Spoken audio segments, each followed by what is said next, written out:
अस्सलाम वालेकुम दोस्तों, जैसे कि आपको मालूम है कि कनाडा की पार्लियामेंट में पाकिस्तान के ख़िलाफ़ पेटिशन दायर हुई थी कि अगर पाकिस्तान ने जुल्म बंद ना किए तो अहलकारों पर पाबंदी लग सकती है, इदारे के अहलकारों पर। अब इसके बाद Aahista Aahista Canada pressure build करने लग गया है, पीआईए के साथ बुरा सलूक कर डाला है। आपके सामने रखते हैं, साथ दुबई के बादशाह ने 2 चीज़ें इमरान खान को करने को बोली थी। क्या इनका आर्मी चीफ आसिम मुनीर को इल्म था? इस पर भी बात करेंगे। डिटेल में आगे बढ़ने से पहले दोस्तों इस वीडियो को लाइक भी करें। सबसे पहले दोस्तों कनाडा की बात करें तो कनाडा ने पीआईए को रोक लिया था। कनाडा ने पीआईए के जहाज़ PK-790 को रोका था कनाडा में, और इसको वापस पाकिस्तान जाने की इजाज़त भी ना दी गई। अब इस वाक़े के बाद पीआईए को इस चीज़ की इत्तला मिली पाकिस्तान में, तो दोस्तों पीआईए ने अपने सारे तैयारों को ही रोक लिया कि कोई भी कनाडा मत जाए, क्योंकि उनको रोक लिया जाएगा, वापस पाकिस्तान आने की इजाज़त नहीं दी जाएगी। अब मसला दोस्तों असल ये था कि कैनेडियन कंपनी को रकम नहीं दी गई थी पीआईए की जानिब से, तो इस वजह से पीआईए को रोका गया। इस पर फिर पीआईए ने $2 लाख अदा किए इस कंपनी को, फिर पीआईए के जहाज़ को जाने की इजाज़त दी गई थी। और इससे पहले ऐसी कंपनीज तैयारी रोकती नहीं थी, बल्कि वक्त देती थी कि दोस्त ममालिक हैं, चले इनको वक्त दिया जाए। लेकिन अब क्योंकि कनाडा मौजूदा रिजीम के काफ़ी ख़िलाफ़ हो गया है पाकिस्तान में, इस वजह से कनाडा को ये एक्शन लेकर बताना पड़ा कि ये शुरुआत है।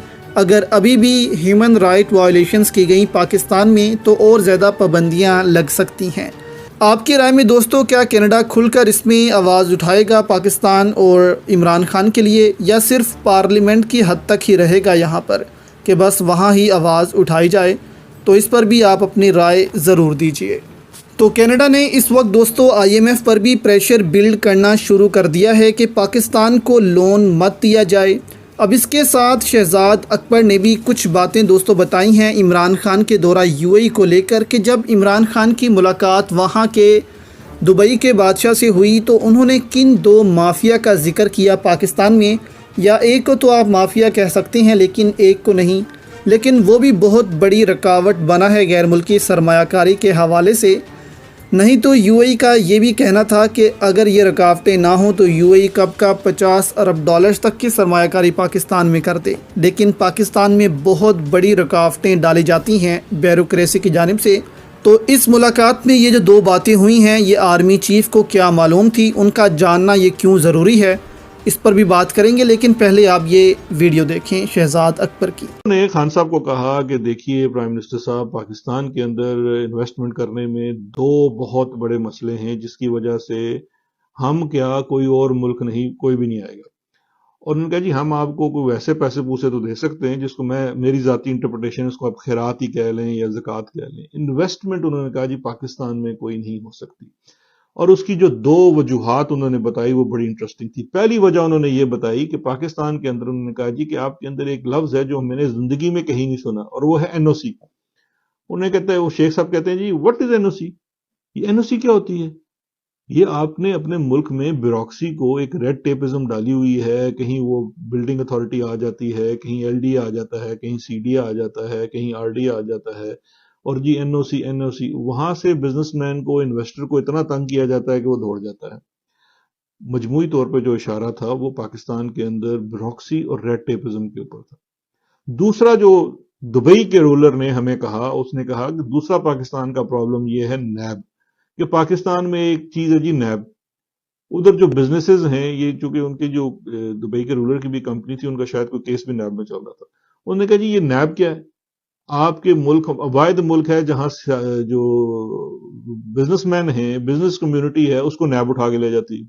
अब मैं वहां बैठा बड़ा शर्मिंदा हो के अपने मुंडी नीचे की हुई थी कि अभी खान साहब ने वो इंट्रोडक्शन भी कराया जी कि ये हमारे अकाउंटेबिलिटी के मुशीर हैं, और अभी वो लगा हुआ है, दुबई का रूलर भी शिकायत कर रहा है नैब के ऊपर और नैब के रवैये के ऊपर और नैब के पूरे कॉन्सेप्ट के ऊपर। अब एक ब्यूरोक्रेसी का NOC और दूसरा नैब। CPEC अथॉरिटी भी इमरान खान ने इसीलिए बनाई थी कि NOC की ज़रूरत ना पड़े चीन को। बैरूनी सरमायाकारी जो चीन ला रहा था पाकिस्तान में, उनकी कंपनीज़ को NOC की ज़रूरत ना पड़े, बल्कि डायरेक्टली एक ही छत के नीचे ये सारे काम हो जाएं। لیکن احسن اقبال نے آتے ہی اس اتھارٹی کو ختم کر دیا تاکہ بیوروکریسی کو کمیشن بنانے کا موقع مل جائے۔ تو یہاں پر آپ دیکھیں کہ ایسے ایسے وزیر بھی پاکستان میں بیٹھے ہیں۔ اب آرمی چیف بھی آج کل بہت کوشش کر رہی ہیں کہ کسی طرح بھاری سرمایہ کاری پاکستان لائی جائے، عرب ممالک سے بھی، چین سے بھی۔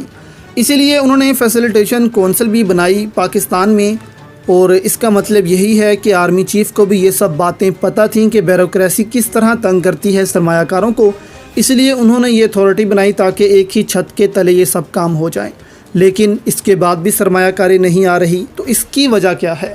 اس کی وجہ دوستو یہ ہے کہ کیونکہ اس وقت عمران خان جیل میں ہے، ملک میں امن قائم نہیں ہے، اور جب تک ملک میں امن قائم نہیں ہوتا اس وقت تک سرمایہ کاری بھی نہیں آئے گی۔ اس لیے ان سب چیزوں سے بھی بڑھ کر ایک چیز اور اہم ہے، اور وہ ہے امن۔ جس ملک میں سیاسی ماحول اور امن بہتر ہوتا ہے اس ملک میں سرمایہ کاری آتی ہے، نہ کہ ان ممالک میں جہاں پر ہیومن رائٹ وائلیشنز کی جاتی ہیں۔